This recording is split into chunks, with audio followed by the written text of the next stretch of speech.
বন্ধুরা, আজকে তোমাদেরকে আমি আমার ভিডিওর মাধ্যমে ঘুরিয়ে আনবো মিনি গোয়া অর্থাৎ উদয়পুর সি বিচ থেকে। আর এই সি বিচে আমি মাত্র 10 টাকা খরচ করে পৌঁছে গেছিলাম, যেখানে অন্যান্য গাড়িতে 200 থেকে 400 টাকা খরচ হয়ে যায়। তো কিভাবে এই 10 টাকার মাধ্যমে আমি পৌঁছে গেলাম উদয়পুর সি বিচ, সেটা জানতে হলে ভিডিওর শেষ পর্যন্ত দেখতে হবে, কারণ শেষেই থাকছে সেই ইনফরমেশন। এখন আমি দাঁড়িয়ে আছি পুরো বর্ডার লাইনে। এইখানে দেখুন বোর্ডে লেখা আছে ওয়েস্ট বেঙ্গল। ঠিক এই এপারেই হচ্ছে উড়িষ্যা এবং আমরা এখন দাঁড়িয়ে আছি ওয়েস্ট বেঙ্গল। আমার পিছনটা হচ্ছে ওয়েস্ট বেঙ্গল আর এখন আমি দাঁড়িয়ে আছি উড়িষ্যা। এই হচ্ছে ডিফারেন্স। আর এই পিছনে বোর্ড দেওয়া, এই যে এখানে লেখা আছে বর্ডার, দীঘা বর্ডার। এই বর্ডার থেকে পার করে আমরা এখন কিন্তু উড়িষ্যার মধ্যে পৌঁছে গেলাম।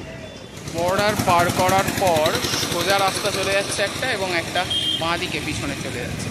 তো আমি এই বাঁ দিকের রাস্তাটা ধরেই যাব এখন, কারণ আমাদের এখন পরবর্তী গন্তব্য হচ্ছে উদয়পুর বিচ। আর এই উদয়পুর বিচ উড়িষ্যার একদম বর্ডার এরিয়াতেই পড়ে।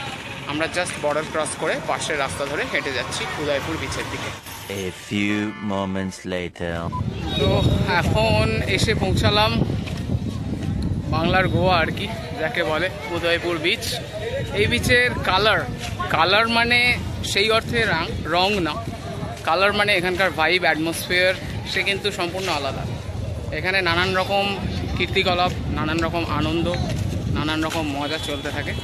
তো সেইগুলো কি একে একে সেগুলোই আমি রিভিল করব আজকের ভিডিওতে, দেখাবো তোমাদেরকে, শেয়ার করব তোমাদের সাথে। তো প্রপার সি বিচে যাওয়ার আগে বেশ কিছু দোকান পড়ে, যেখানে খাবার দাবার থেকে শুরু করে নানান রকম জামা কাপড়, পোশাক আশাক, সানগ্লাস, বিভিন্ন খেলনা ইত্যাদি কিনতে পাওয়া যায়। এবং এখানে যেহেতু প্রচুর কাজু বাগান আছে, তাই কাজুর নানান ধরনের প্রিপারেশনও পাওয়া যায়। আর বিচে পড়ে যাওয়ার জন্য জামা, প্যান্ট, নানান ধরনের জিনিস এখানে শপিং করে নেওয়া যায়। শুরুতেই সেই দোকানগুলো পড়ে। তাছাড়া যারা গাড়ি নিয়ে আসছেন তাদের জন্য আছে পার্কিং এর সুবন্দোবস্ত।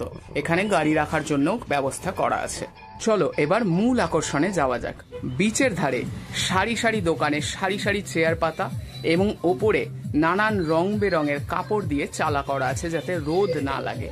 আর প্রত্যেক দোকানেই প্রায় জোরে জোরে গান বাজনা চলছে এবং প্রচুর মানুষ নিজের মতো করে সময়টাকে কাটাচ্ছেন, এনজয় করছেন। নানান ধরনের সি ফুড, মাংস ইত্যাদি খাওয়া দাওয়া চলছে। এইবার চলো সামনে থেকে দেখাই। এখানে প্রচুর ঘোড়া আছে, সুন্দর করে সাজানো। চাইলেই বিচের মধ্যে হর্স রাইড করা যায়।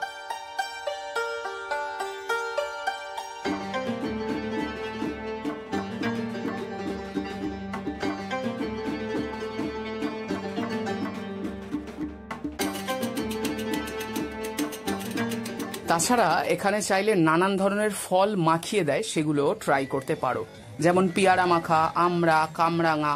তাছাড়া সি বিচে ঘুরে বেড়ানো, সমুদ্রের জলে স্নান করা, ফটো তোলা, সেলফি তোলা, রিলস বানানো, এগুলো আছে। সঙ্গে আছে ওয়াটার রাফটিং বা বোট রাইডিং। এখানে চাইলে তোমরা সেইটাকেও এনজয় করতে পারো।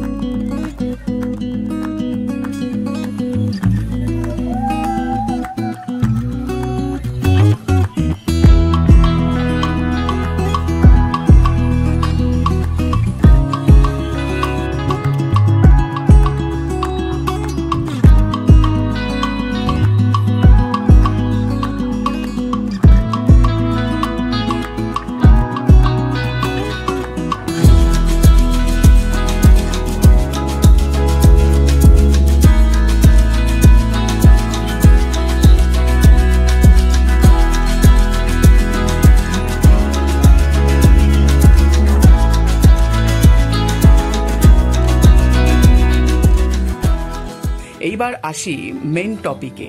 এই উদয়পুর সি বিচকে কেনই বা মিনি গোয়া অথবা বাংলার গোয়া বলে আখ্যায়িত করা হয়েছে? কারণ এই বিচেই গোয়ার মতো আমরা গোয়াতে দেখেছি ভিডিওতে নানান রকমের মদ্যপান বা হুক্কা ইত্যাদি সি বিচে বসে খাওয়া যায়, এবং এই উদয়পুর সি বিচেও সেম এই সমস্ত ফেসিলিটি পাওয়া যায়। আপনারা চাইলে চিকেন রোস্ট, বিভিন্ন ধরনের কাবাব, বিভিন্ন সি ফুডের মধ্যে মাছ ভাজা, কাঁকড়া কষা, চিংড়ির নানান রকম প্রিপারেশন, হুক্কা, এমনকি চাইলে বিভিন্ন ধরনের ককটেল এখানে বসে এনজয় করতে পারেন। তাই এই উদয়পুর সি বিচকে মিনি গোয়া বা বাংলার গোয়া বলে আখ্যায়িত করা হয়েছে, কারণ এখানে এনজয়মেন্টটাতে কোনো সীমাবদ্ধতা বা লিমিটেশন নেই, পুরোপুরি আনলিমিটেড এনজয়মেন্ট চলতে থাকে এখানে।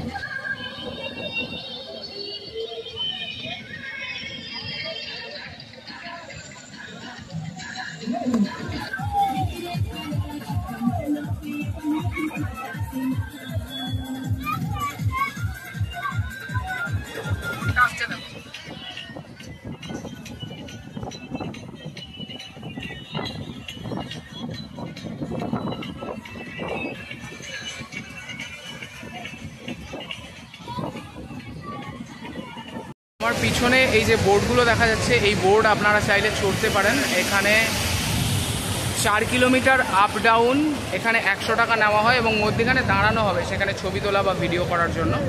টোটাল যাওয়া এবং আসা মিলিয়ে 4 কিলোমিটার, মাত্র 100 টাকা কিন্তু ভাড়া। আরামসে চড়া যায়, দারুণ একটা এক্সপিরিয়েন্স হবে, দারুণ একটা রাইড করতে পারেন আপনারা চাইলে, ব্যাপক অ্যাডভেঞ্চার। তো এই উদয়পুর সি বিচ যা দেখালাম কেমন লাগলো অবশ্যই কিন্তু কমেন্ট করতে ভুলো না, এবং কে কে দীঘা এলে অবশ্যই এই উদয়পুর সি বিচ মিস করবে না সেটাও কিন্তু আমাকে কমেন্টে জানাতে পারো। এই উদয়পুর সি বিচের যা এনজয়মেন্ট বা যা ক্রিয়াকলাপ হচ্ছে, যা যা ফেসিলিটি পাওয়া যাচ্ছে, তা কোনো অংশেই কম নয়। এবং আমরা যে কথায় কথায় বলি উদয়পুর হচ্ছে বাংলার গোয়া, সেই কথাটা কিন্তু একেবারে ফেলনা নয়, কারণ সত্যিই একটা গোয়ার মতন এনজয়মেন্ট, গোয়ার মতন একটা ভাইব, নিজের মন খুলে একটা এনজয়মেন্ট করার জায়গা এই উদয়পুরে কিন্তু পাওয়া যায়। সেই জন্যই হয়তো এই উদয়পুরকে বলা হয় বাংলার গোয়া।